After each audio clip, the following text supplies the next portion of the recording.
মহালয়ার আর হাতে গোনা কয়েকটা দিন বাকি।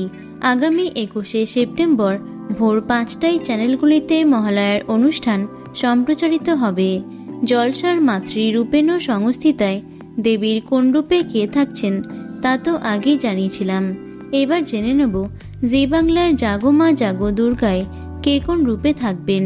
জি বাংলায় এবার মহিষাসুর মর্দিনী এবং পার্বতী রূপে দেখা যাবে বড় পর্দার ইধিকা পালকে। তার রূপ অনেক আগেই প্রকাশ্যে এসেছে।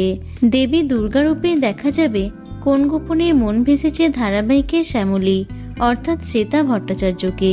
দেবী জগদ্ধাত্রী রূপে দেখা যাবে আনন্দীখ্যাত অন্বেষা হাজরাকে। অভিনেত্রী মোহনা মাইতিকে দেখা যাবে দেবী চামুণ্ডা রূপে। দেবী ললিতা ত্রিপুরা সুন্দরী রূপে দেখা যাবে অভিনেত্রী দিব্যানী মণ্ডলকে। পরিণীতার পারুল অর্থাৎ ঈশানী চ্যাটার্জি থাকছেন দেবী ভদ্রকালী রূপে। দেবী গন্ধেশ্বরী রূপে দেখা যাবে কুসুমখ্যাত নবাগতা অভিনেত্রী তানিষ্কা তিওয়ারিকে। আরাত্রিকা মাইতিকে দেখা যাবে দেবী কৌশিকী রূপে। এবছর জি বাংলার মহালয়ায় মহাদেব হচ্ছেন অভিনেতা রণজয় বিষ্ণু এবং মহিষাসুর রূপে দেখা যাবে অভিনেতা রুবেল দাসকে। তো বন্ধুরা, জাগো মা জাগো দুর্গার জন্য কে কে এক্সাইটেড অবশ্যই কমেন্টে জানিও। ভিডিওটি লাইক এবং শেয়ার করো। এছাড়াও টলি দুনিয়ার অন্যান্য খবর পেতে চ্যানেলটি অবশ্যই সাবস্ক্রাইব করে রেখো।